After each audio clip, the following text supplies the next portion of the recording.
This point in time, Ms. Stubblefield, would you please take roll? Mrs. Briggs? Here. Mr. Cathell? Here. Mrs. Klein? Here. Mr. Neal? Here. Dr. Parsons? Here. Mr. Peden? Here. Mr. Steele? Here. Ms. Taylor? Here. Mrs. West Warner? Mrs. Wright? Here. Okay, we have a quorum. 3.02, approval of minutes. I'll entertain a motion that we approve the agenda for today's meeting. So moved. Second. I have a motion and a second. All those in favor say aye. Aye. Opposed? 9-0. Okay, we're at the point in the program 4.01, where we have public session. Anyone wish to make public comment online or with us in person? Seeing none.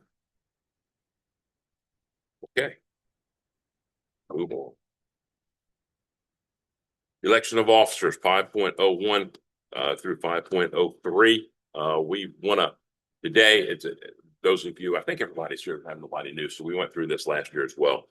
We have to elect a president and a vice president, and we have to name Jay as the superintendent executive secretary of the board.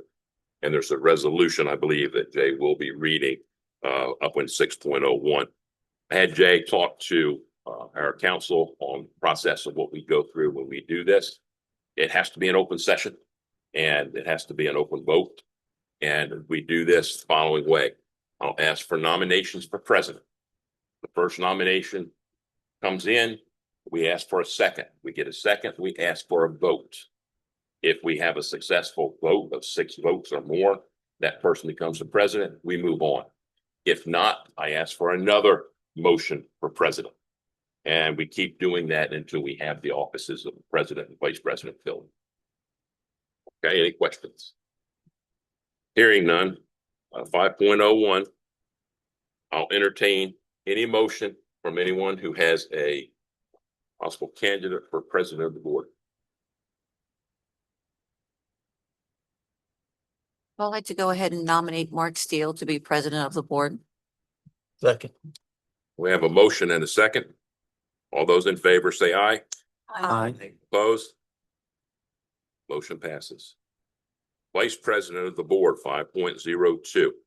I now will entertain a motion from the board for a vice president nomination.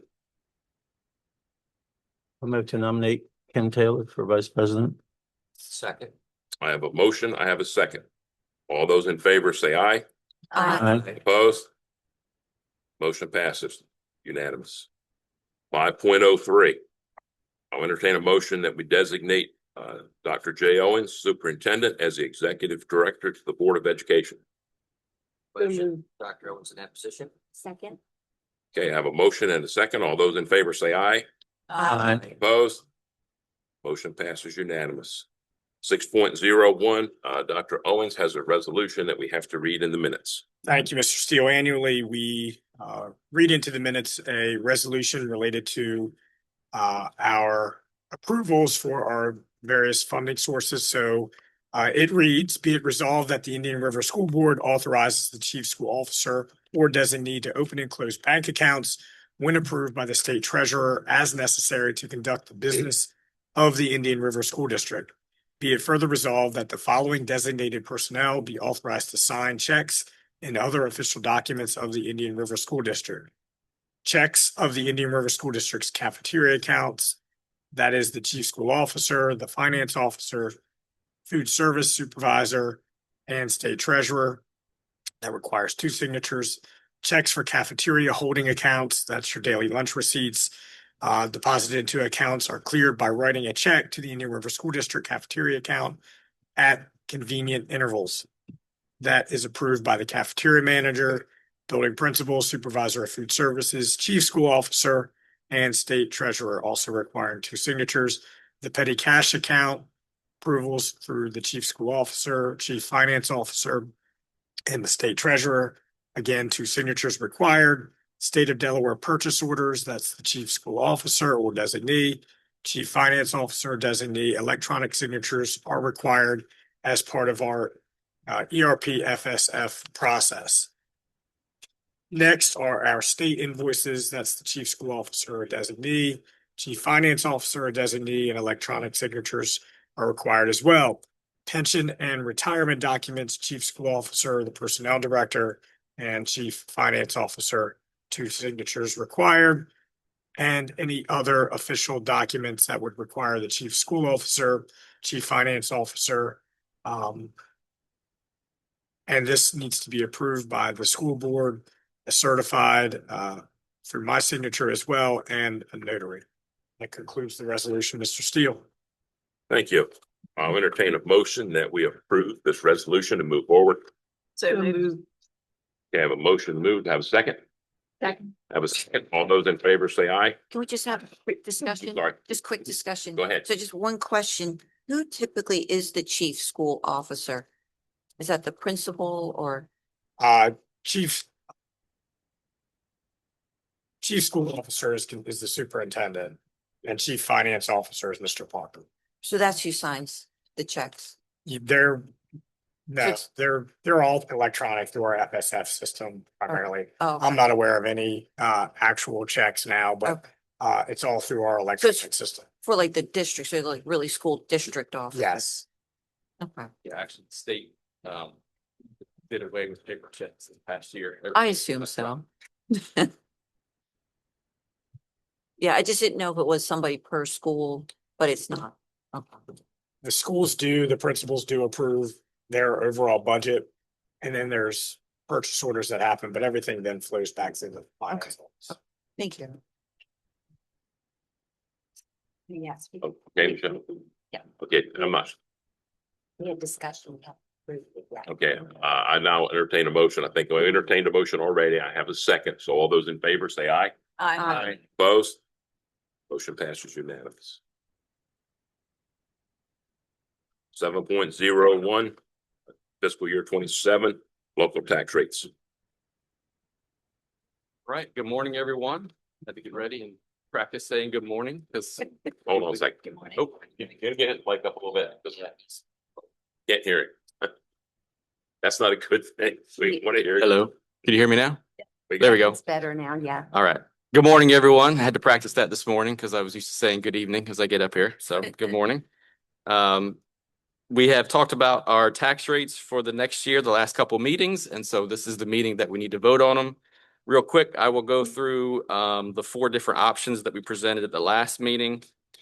Option 1 is keeping everything exactly the same as it was last year, including the 2 match taxes that we enacted, the technology and the reading interventionist. All the other 4 are current expense, debt service, tuition. The debt service did go down a little bit based on what we have paid off, and tuition went up a little bit, but they offset each other for this year in option 1. And then the minor cap is already there, the same as last year. And then these 2 match taxes are the same as last year. So option 1 is essentially the same to the taxpayer as last year. Option 2 includes adding all of the other match taxes that we went over: the enhanced minor cap, reading resource, math resource, the extra time and opportunity grant. This would be an increase to the average taxpayer of around $34.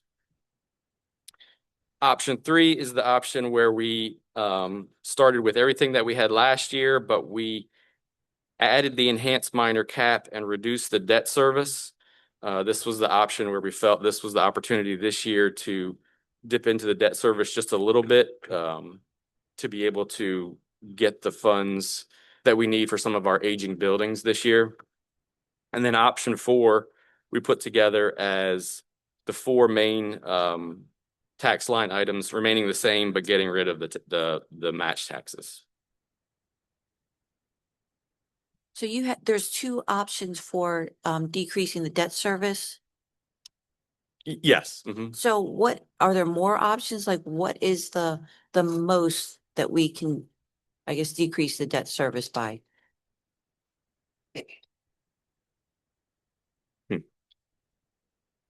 You could decrease the debt service down to 0, technically. We control the debt service to be whatever we need it to be. The reason why I'm asking is that, so we selected 2 match taxes Mhm. last year. I think the match taxes are extremely attractive in that we fund them 40%, but the state matches us 60%. And they're really geared towards student education and reading and math. And I feel like it's a great way for us to leverage additional funds.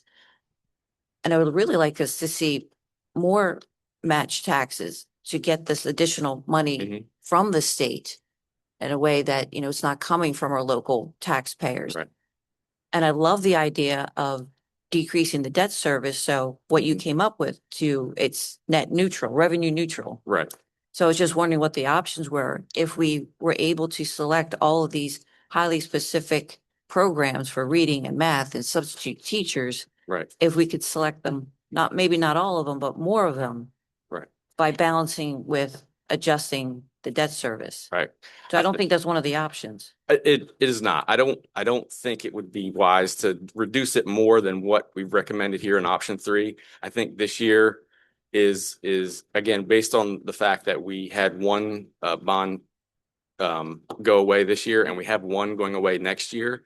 This is the year that we can dip into it a little bit, but I wouldn't recommend going any further. I don't want to dip too far into the debt service. You don't want to set yourself up for failure next year or the following year. If we were to get a CN and we had 0 reserve sitting in our debt service, then we'd essentially have to go ask for the entire amount from the taxpayers. That would make any CN, certificate of necessity. So you have to have a CN proving that you need to build something. So if we need it, and which means we would then go get bonds and debt to help us on the local side build what we needed to build, construction stuff. The same thing that we did with Sussex Central. And so if we were to put the debt service line at 0 and stop collecting to be able to pay, number one, what we currently owe every year, and to help build up the reserve, then when you go to actually need that CN, we have nothing in our reserve. It's the same problem that we have currently in our operating budget. And we need to maintain that reserve so that when the time comes and we do need to go ask the taxpayers for money to build something, we don't have to hit them up with the entire amount. And so based on all the numbers I've seen, this is as far as I would recommend going down in our debt service this year. so how many match taxes could we claim and keeping it kind of revenue tax neutral for taxpayers? Well, like I said, this year, the enhanced minor cap, it offsets. It would just be that one. You could look at some of the others, but based on how much you get for those, to me, this is the best bang for the buck, really. So how many match taxes? There's Last year, which was 2 that we claimed? yeah, so there would be 3. We could If get 3. if we went with option 3, there's 3 match taxes we would be recommending, which is the technology one, the reading interventionist, and the enhanced minor cap. Or if you stayed with the way you had it last year, then that's 2, the technology and the reading interventionists. Okay. So Basically, your debt service reserve is almost like your collateral Mhm. or like a down payment kind of sitting there. Right. In case Indian River, let's say CN gets approved. Then we Yeah, have I mean- something there in the bank. Yeah, some of it is a reserve, some of it is we have debt we have to pay next year. So we have some sitting, we're required to be able to pay our debt next year. So we have to make sure that's part of our line item and we're collecting money to be able to, pay off what we owe. But we also have a little bit in reserve so that when we do go back out, there's some there that we don't necessarily need to go get 100% of right up front. And that's a great reminder because we are submitting the Indian River High School CN again, so there is that possibility. So Dr. Jones, what do you think, like on this list, since I guess you were a curriculum director before, which ones are the most vital that we need for students of that list? So we have met as a cabinet and I agree with Mr. Parker. I think option 3 is our best bet. So which, Because if we do have to go to. no, what I mean, like of the ones we can select. So you mentioned technology and reading. So there's others. There's substitute teachers, there's math. So which ones are most needed for our students at our schools? Well, I would be remiss if I didn't say all of it. I know, But we I have know. to be- Right. So if the choices are three, which ones are the most vital to select? Is it reading resource, math resource, reading interventionist, technology? Well, what we do is with whatever ones the board decides to choose, then we use funds that we get through federal Title I opportunity grant. We use those funds to then look up pieces from other areas that need support. Okay. So they're all very important, but we as a cabinet team work together to make sure that we're allocating funds where they need to be based on what we're collecting through the match. Yeah, really the other ones, like the reading resource, the math resource, the extra time, those are things that like we're gonna hire the amount of reading teachers that we need to hire anyway. We're gonna hire the amount of math teachers we need to hire anyway. This tax would just essentially alleviate some of the local funds, right? And so when you say which ones are more important or which ones are needed, so those ones at the bottom, the reading resource, the math resource, the extra time, the opportunity grant, those funds we're already spending for what we need to get done for our kids. The one that we aren't is the enhanced minor cap. And that's why I'm recommending that one, because that one is going to go help the aging buildings. And that one we're actually making choices right now based on our local budget to be able to put off some of the fixes that probably need to be done now. Okay, because the match taxes that we get from the state or and locally have to be spent specifically in those areas. Correct. That's So right. you're saying we really don't have maybe the funding to make those repairs. Right.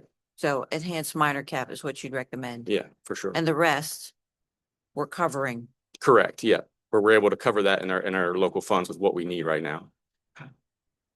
Mr. Parker, with our fiscal situation, plus with the referendum that we hope to pass January 2027, and with our goals in mind of those, keeping everything steady, you're recommending option 3 as far as a taxpayer in our district. What will they see different on their tax bill? Will there be anything different that will negatively impact moving forward when people ask us questions about school taxes? Option 3 should keep the tax rate exactly the same as it is this year. Standing by the 0. Yep, that's correct. Yep, the total tax rate is 17.03 cents per $100 of assessment. That's what it is right now. Right. Option 3 keeps it exactly at that Right. same rate because I we're just wanted off. to make sure I'm right. understanding it correctly. Right. Thank It's no increase to the taxpayer. Their bill should look exactly the same. I'm gonna go back a little bit of history. Liaga, you and Jerry that join in on this. To me, I see two options. Now, one of them obviously is option 3. The other would be if we actually cut the debt and give that money back to the taxpayers. That's what we've done in the past. Sometimes it wasn't a lot of dip down for taxpayers. They get $1.50, $2. Could be as high as maybe $6 or $7. And we've always talked about that, particularly at referendum time. So I'm kind of torn between two. I still like the historical component of that, but at the same time, realizing that we have buildings getting ready to click on the century mark being age, that's probably something we probably desperately need to look at. Yeah. And knowing those two options, Mr. Parker, you still think option 3 is our most viable? I do. If you were to not elect the enhanced minor cap and just drop the debt service, again, I think it's going to set you up for failure next year because the buildings are going to continue to age. So then next year, if we have to then raise the debt service back up and go get enhanced minor cap, because at that point now there's a roof that is severely leaking or something that's really bad, if we can't get in front of it this year, then you're having to go back to the taxpayer for essentially double that amount. You're going to have to get the enhanced minor cap and raise that debt service back up twice the amount because you have dropped it this year. So when you do a reserve study of what we need to be doing each year Mhm. to have what we need to keep these buildings where we need to keep them, Mhm. we've got to start now building that reserve up, correct? Yes, I would think so. Based The on projection. based on what Mr. Dooley showed, I think it was a meeting one of the recent committee meetings, all the projects that he's got going on. I mean, it's, you know, 2 or 3 sheets full of things that have to get done. We're fortunate this year that we got the state enhanced minor cap funding to put some cooling towers into 2 of the buildings that really need it. And so there's lots of other bigger projects. I mean, you can drive around and see some of the sidewalks and the pavement and all the things are just like everything else. It's not cheap to fix any of that. It's just getting more and more expensive. And so for us to be able to, you know, provide the buildings and environment that the students and teachers need, that to me, this is the best option to be able to do it without affecting essentially the taxpayer at this point. And I think that saves the taxpayer in the long run. Mhm. If you look at the Cape and Lopin School District, just built a new high school, tore down their old building. Sussex Tech building a new high school, tearing down their old building. Although we construct new buildings, we repurpose and use our existing buildings without tearing anything down. That's right, yeah. And Cape and Lopin is just, I just saw in the news, they're getting ready to have a big expense for all the new trailers that showed up this year for their space. So, you know, if they had, I don't know what the issue, I didn't read all the details of that, but to your point, if they had kept the old building and at least maintained it a little bit, they would have saved costs on getting all those trailers. They could have at least used that, you know, and if we can maintain our buildings as most efficiently as possible, then if we do get to that point where we need to expand and we do need to add on another building, you know, maybe we can still utilize the space that we have without tearing a building down or having to rent those trailers, because that's an expensive endeavor, renting those trailers. I agree with Mr. Pete, and I think that speaks highly to the taxpayer when you repurpose the building. Mhm.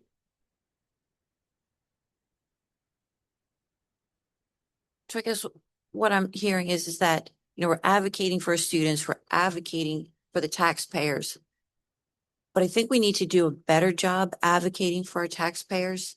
I think, you know, we get these mandates that I'm hearing from the state, these unfunded mandates, and we say if the state mandates it, the state should fund it.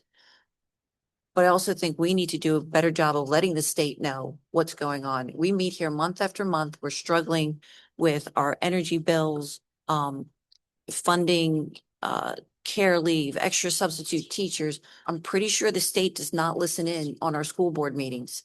So I think we need to tell them, and I don't know how we do that. I think we need to start letting them know what some of our struggles are in writing. I think calling them, going on, I know, you know, we've had advocates on Zoom meetings. I've heard them, but that's not good enough. I think until you put it in writing, nobody knows what problems you're having. Is this something that we can do? Tell them we are struggling. These are what we're struggling with. Rising energy bills. We need more support from the state. At least let them know, you know, it's the squeaky wheel that gets the oil, and they don't even know our struggles right now. They might think we're completely fine. So I would like us to see us do that as well. So is that something we do? Yes, we have both, Mr. Parker has a group of personnel directors that sometimes can create letters collectively, but also we can individually. We have a Chief School Officers Association it's a powerful group when you're talking about a collective group of 19 coming together. Our struggles are no different than the others. So yes, I think what we can do as a board, I'm hoping to secure a date in August, determine some of our priorities in terms of legislative priorities or Department of Education priorities, and then kind of hone in on strategies to whether it's awareness or advocacy. So to answer your question, yes, we can do all of that. What I'd like to do is work with our collective groups because there's power in that as well. Absolutely. We also have a Sussex County group that is obviously we have different needs than the county is across the board. That group is powerful as well. So we saw some collective work with the county council. We're getting some VSA funds that we now have availability for. So yes, we can do that. Okay. And then also And then too- advocating, oh, go ahead. With the legislative committee, when Mr. Toll brings the bills in front of all the school districts or reps, and then we have a superintendent that sits with us. We let them know the challenges, you know, each of the school districts speak up, you know, well, it's got a fiscal note. Who's going to pay for that? You know, the districts, you know, cannot afford this, and that all goes to Mr. David Toll, and then he recommends it up to Leg Hall and speaking directly to the legislators and Good. as well. And of course, he's coming, our July meeting, so he'll be able to speak further to that.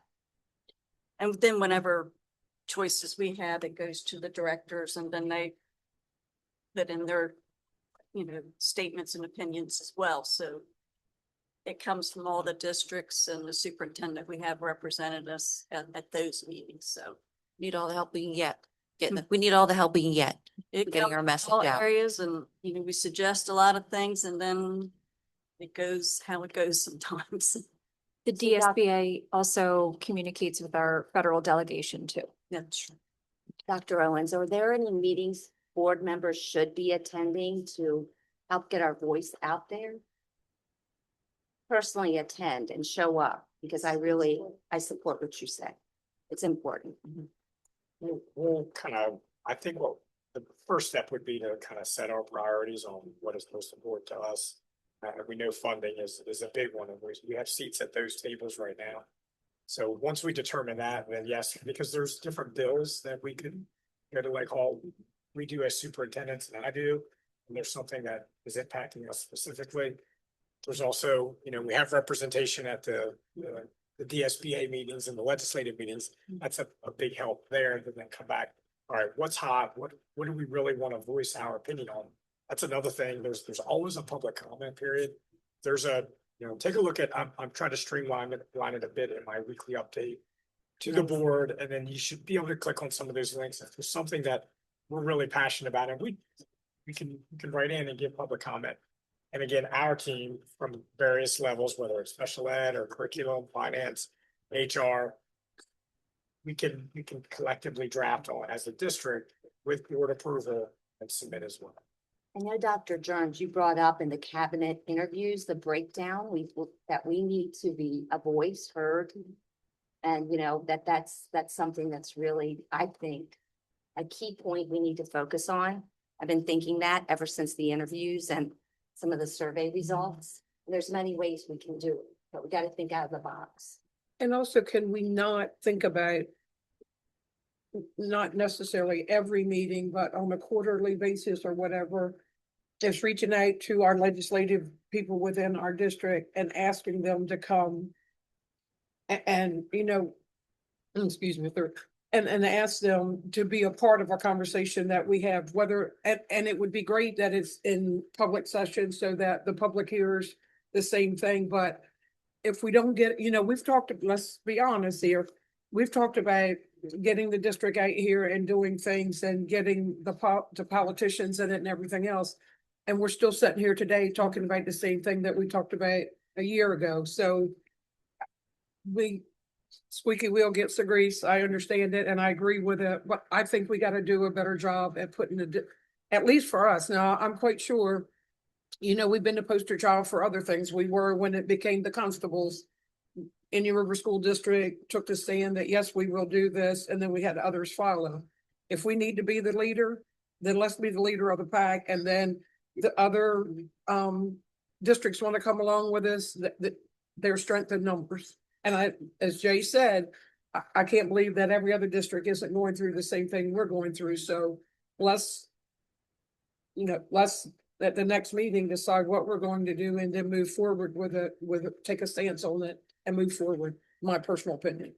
And we should advocate for the taxpayer, but the taxpayer should be very happy with us. If you look at the Sussex County districts, there's 7.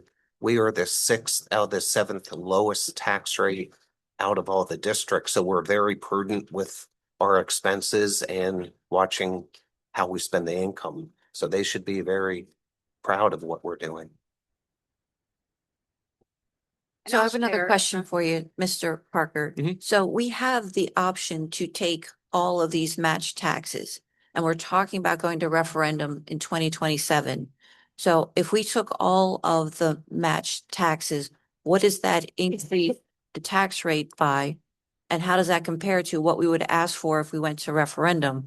And I guess what I'm getting at is we have the ability to do this now, and it's a great way if you're ever going to raise taxes, because we're getting 60% funding from the state. So this, And we're the lowest tax rate, one of the lowest. right, so this doesn't affect what we get from the state. it's called a match tax because we're already getting some of these funds in through some state funding.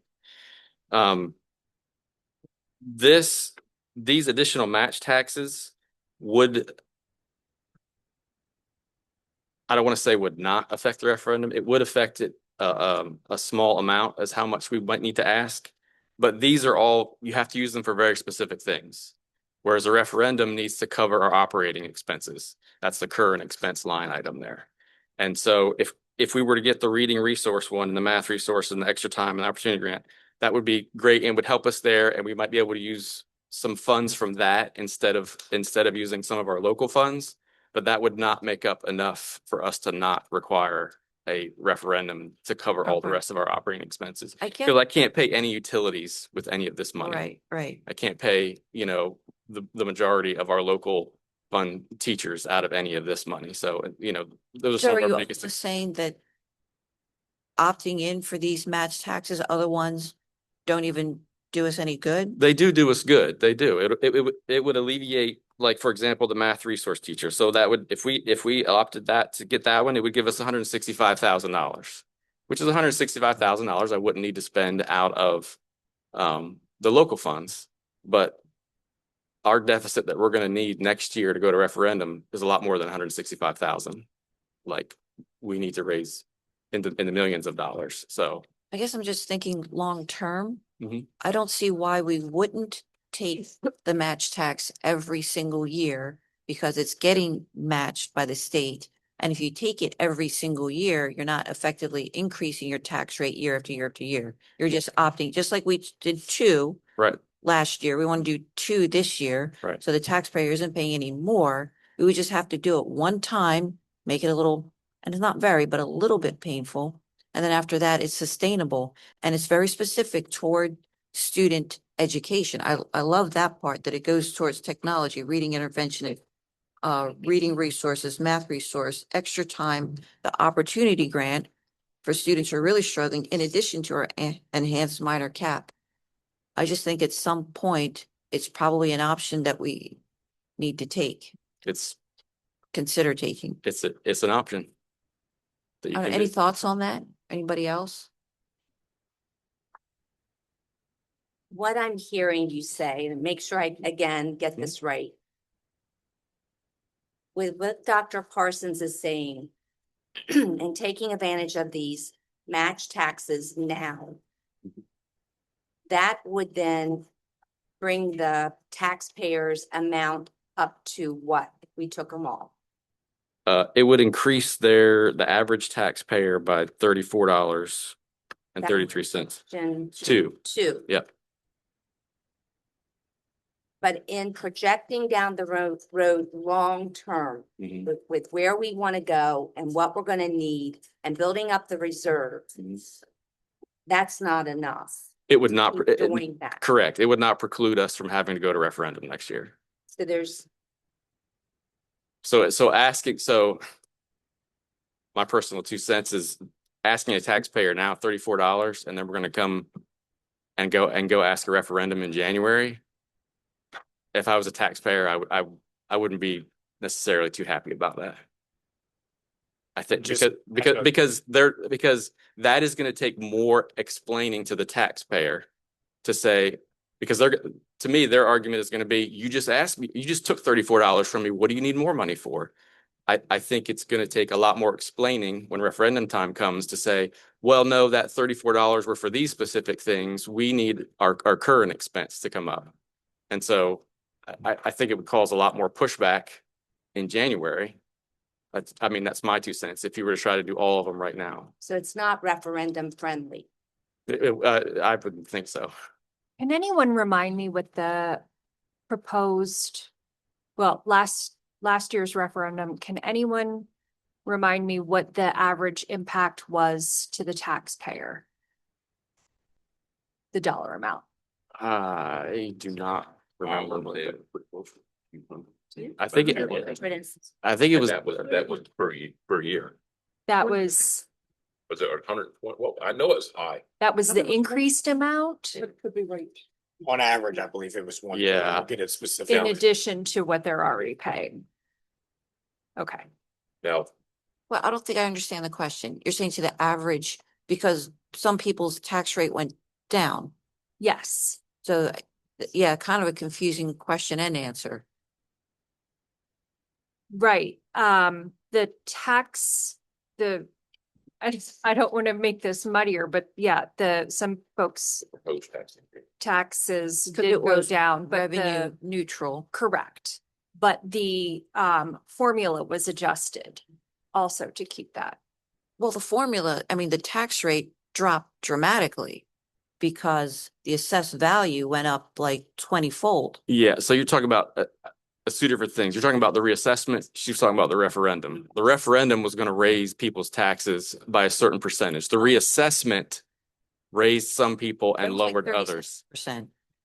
I don't forget what the percentage was Yeah. on the reassessment Yeah, it was like 37% for some people. increase in taxes. Yeah. And now we're looking at referendum January 27, you're talking about maybe 27% or 7% every year for the next 3 years. Yeah, that's one of the options that we're looking So at. Yeah. pretty big. I mean, big's a relative term, but yes.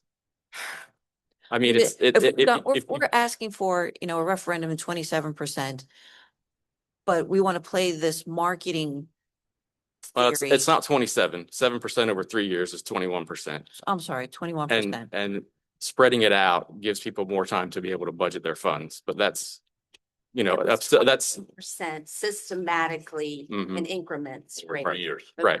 3 year. right. Instead of one giant 21% in a year.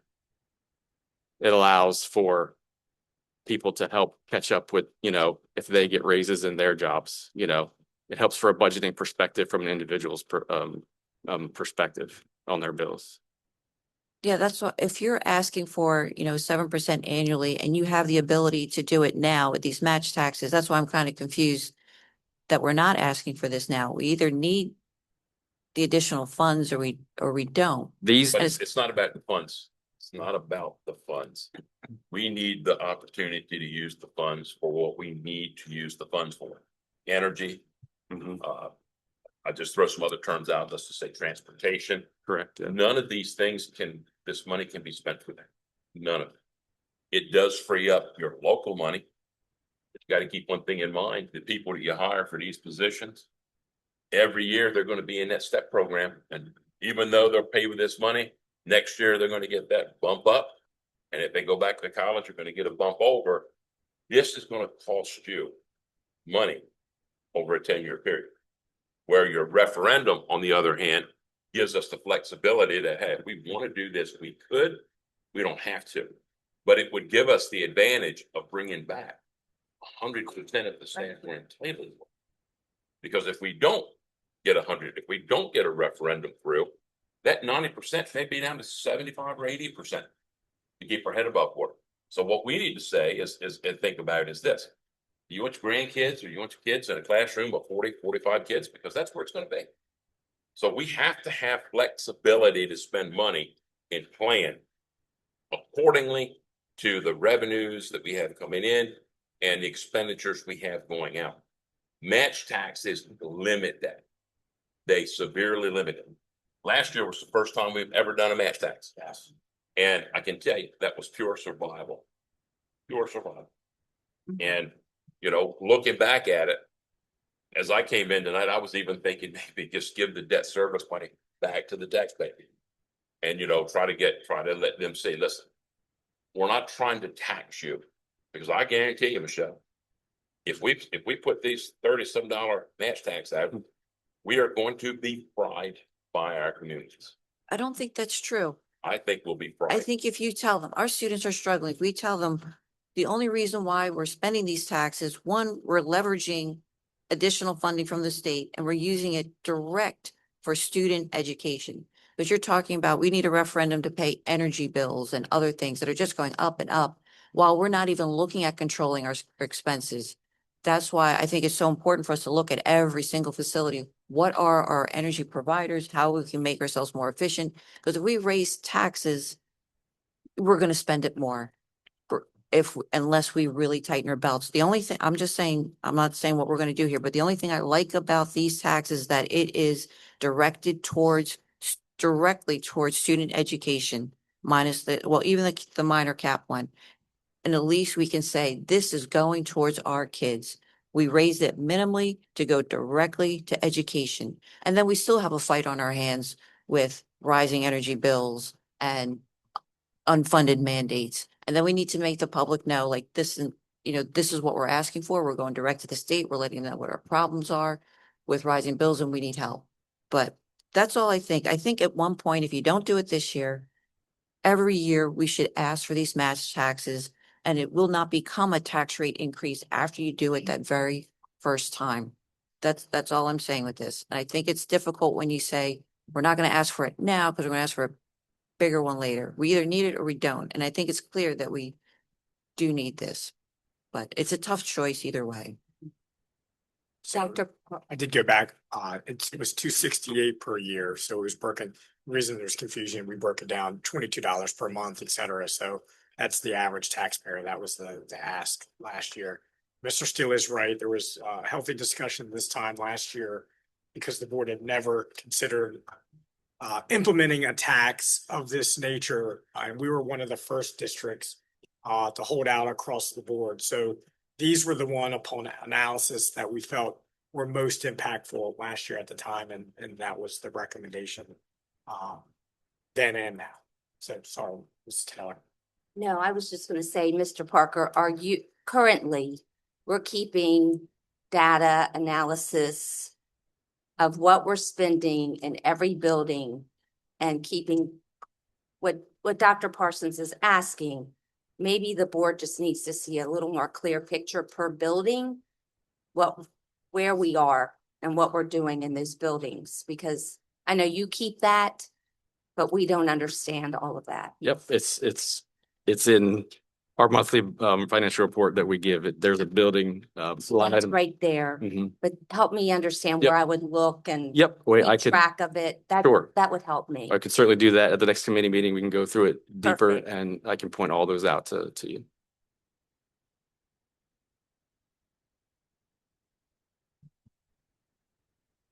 So option 3 is kind of the happy medium of a little bit of what Dr. Parsons is saying, but also a little bit of projecting forward of where we want to go. Right, yep, it's adding one and to Dr. Parsons' point, maybe it's not feasible to add them all in 1 year. Maybe we just add one per year, and this is the year that we can add the enhanced minor cap because of the flexibility we have right now in the debt service to be able to not affect the taxpayers.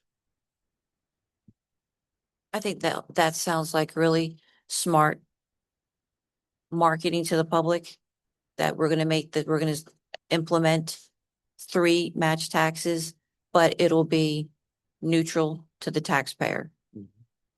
But with the caveat that maybe in the future we'll add more. Right. And depending on what we look like next year, maybe there'll be the opportunity to say, if there's a debt service or if there's the tuition is the one that's flexible, or if we do pass the referendum, then we could say there might be another opportunity to add 1 or 2 more without affecting the taxpayer at that point. Yeah, maybe 1 per year, 2 Yeah. per year, I mean, that might be how it works out, but. like more of a long-term plan. Hopefully by then we'll have some type of change in the way we're going to be conducting the financial business of how schools in Delaware. run. Yes, that's Yeah. correct. Yeah, the state, Be the ultimate the goal. states, yeah. Well, speaking of which, I think, I forget which House bill it was, but it passed Senate and, the Senate and the House before the governor, that there'll be a 2% tax rate increase that districts can take annually. But don't know if that'll be signed or not. 10% at the assessed year. So You'd be able to every- do it if you can show the need, I think, 2% per year, to get to that point. How do we show the need? It's based on your. I'll take care of that. Okay, if there are no more It's based questions, on your reserve amount. great. If there are no more questions, is there a motion on the floor, or anybody like to make a motion on the tax rates? I move to approve option 3. Second. I have a motion to approve option 3 in a second. All those in favor Well- say aye. What can we have? Aye. So discussion, can you please clarify clearly what option 3 is? Yes. Hold on a second, get to that page. Option 3 leaves the current expense tax rate exactly where it is. It drops the debt service rate by 0.0036 cents per $100. It increases the tuition rate by 0.0018 per $100. It maintains the minor cap rate at 0.0015. It maintains the technology match tax rate at 0.0022. It maintains the reading interventionist match tax rate at 0.0004. And it adds the enhanced minor cap match at a tax rate of 0.0018. The net is a zero effect to the taxpayer for the year, leaving our total rate exactly the same as it was last year of 0.1703 per $100. Okay, so we're passing this with the knowledge that we're going to continue to advocate for our taxpayers and really get on board with that by letting the state know, what our issues are, concerns are in writing and collaborating with other districts. So sounds like a reasonable compromise for our students and our taxpayers. Okay, I have a motion on the floor and I have a second. All those in favor say aye. Aye. Opposed? No. Hold the floor, please. Mrs. Briggs, Yes. Mr. Cathell, Yes. Mrs. Klein, Yes. Dr. Parsons. Yes. Mr. Peden, No. Mr. Neal, Yes. Mr. Steele, I'm gonna pass it. Ms. Taylor, Yes. Mrs. Wright, Yes. 7 yes, 1 no, and 1 pass. But your pass means he has to go back and vote. Okay, Okay, I'm gonna vote yes. yes, okay. So that is 8 yes, 0 no, 1 no. 1 no, 8 yes and 1 no, 0 abstentions.